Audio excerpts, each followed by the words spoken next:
What is the most effective but underrated online strategy for creating results in your music career? How can you use it to grow your fan base, get your gig on, and earn an income from your passion? That's what we're going to be looking at in this episode of the New Music Industry Podcast.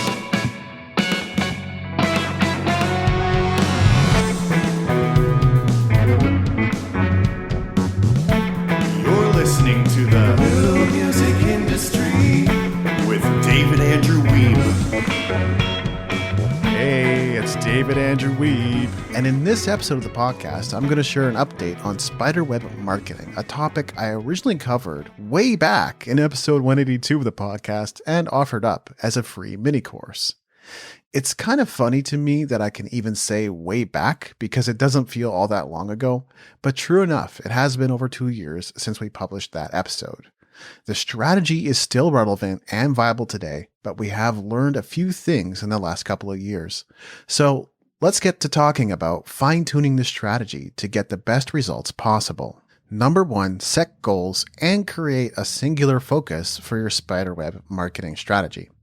At the center of the spiderweb is the beastly creature himself, the spider. So far as this marketing strategy is concerned, the spider represents your website. The web represents the various channels you acquire traffic from. Getting people to your website is the entire goal of the strategy.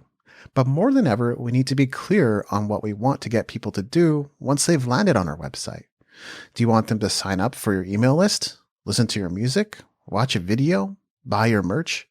It's going to be tough to get people to buy your merch or sign up for your fan club upon first contact. So I recommend getting them to take one of the other actions just mentioned, something low pressure. Since getting email signups is key to the strategy, you could potentially combine these goals. For instance, you could have the visitor enter their email address to receive a video, and upon signing up, take them to another page on your site to view that video. Boom. Now you've gotten more video views and have earned the right to contact the visitor about future offers. At Music Entrepreneur HQ, our singular focus is to get newcomers to sign up for the PDF Vault. This is reflected on our homepage, and soon it will be reflected across the entire site. 2, getting your content seen, your Spiderweb content marketing strategy. ShortStack says only 10% of your followers see your new post on Instagram. Across the entire spectrum of social networks, that number is much closer to 3 to 6% based on our experience. Meanwhile, email campaigns are generally seen by an average of 28 to 33% of your entire list. There's a reason we suggest prioritizing email list growth. If all your hopes and dreams rest on social media success, you're probably going to be disappointed with the results. But there's more. Redeye says the average open rate of a text message is roughly 99%, with 97% of messages being read within 15 minutes of their delivery. So if you haven't started building your SMS contact list, that might be worth a try. I'm not going to sit here and tell you that it's superior to growing an email list because different things work for different folks. But if you haven't experimented with text message marketing yet, you might want to give it a try. Beyond that, we still find that personal relationships should be valued above and beyond all else. This doesn't mean that you're immediately going to see business results from networking and building connections, but there's a huge potential value long term. You may uncover gig opportunities, get referrals, or find an investor. And I'm not talking about anything I haven't done. So never underestimate the value of personal connections, phone calls, video conferences, meeting in person, and more. We recently found a new affiliate partner on Twitter, and that would have never happened if we weren't dedicated to networking and outreach. 3, content distribution and syndication may be overrated. And while I stress may be overrated, this is something I hate to admit because I've gone deep into the topic and have invested a lot of time, energy, and income into repurposing and putting our content in more places where it had the opportunity to be seen. But what we've been finding is that when we make content for YouTube, it does best on YouTube versus Facebook, Instagram, or Odyssey. When we make content that's intended to be read, it does better on our blogs and sometimes on Medium or Tealfeed. Though, to be fair, if we do have a high-performing blog piece and we make a video based on it, it does tend to do quite well.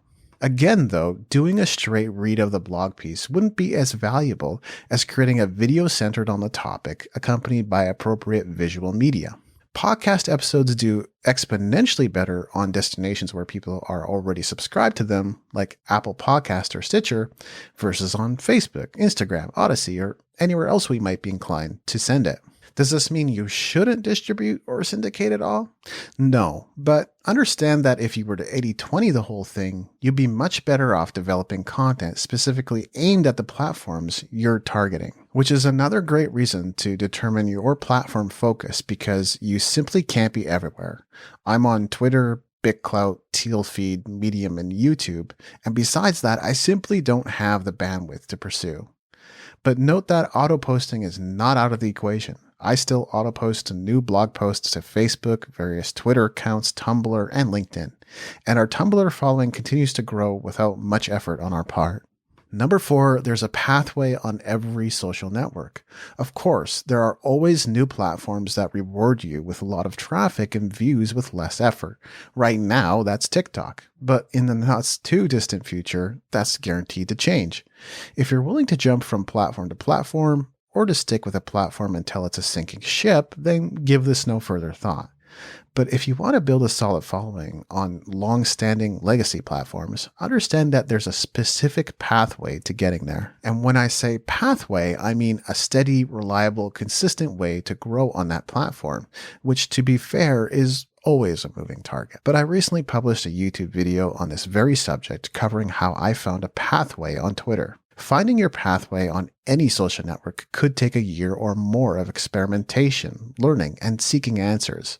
If you're unwilling to stick around for that, your time would be best allocated elsewhere. I say all this with the core of the strategy in mind. Your goal with Spiderweb Marketing is still to direct people to your own ecosystem where you control the experience. When you're using social media, you want to be thinking strategically about how posting and creating a following is going to capture email subscribers, listeners, buyers, and so on.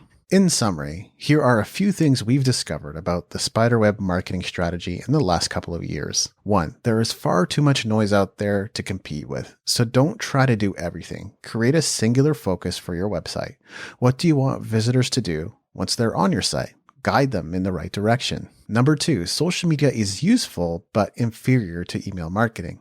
And while SMS text message marketing isn't superior to email marketing in every way, it has a ridiculously high open rate compared to email.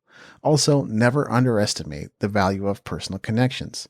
You might even consider experimenting with putting a phone number on your site and test to see whether it helps you get more bookings, more opportunities, and so on. Number 3, don't put all your time into content syndication and distribution. This is something to do when you have a bit of spare time or when you've exhausted your marketing to-do list, but it's not the highest priority because content that was created specifically for a specific platform always does better than a generalized or repurposed content, whether it's TikTok, YouTube, Facebook, or otherwise. If you've got the budget for it though, content repurposing is something you could delegate to a virtual assistant.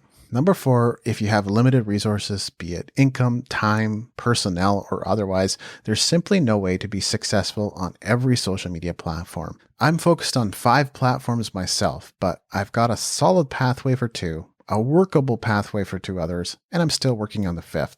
There's no point in me adding another network until I've at least determined a strategy for the 5th. Yes, with Spiderweb Marketing, the idea is to branch out into a variety of channels and lure traffic back to your own ecosystem.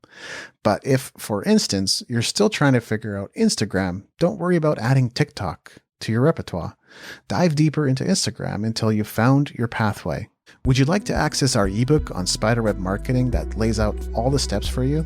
Then you'll want to sign up to access the free PDF vault, where we've got countless other great ebooks, transcripts, cheat sheets, and other resources waiting for you. Simply go to musicentrepreneurhq.com/PDF vault to gain access now. This has been episode 272 of the New Music Industry Podcast. I'm David Andrew Wiebe, and I look forward to seeing you on the stages of the world.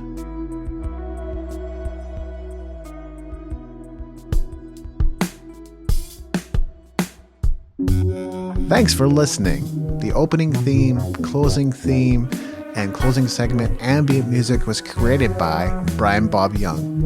If other music was used in this episode, it's credited in the show notes at musicentrepreneurhq.com.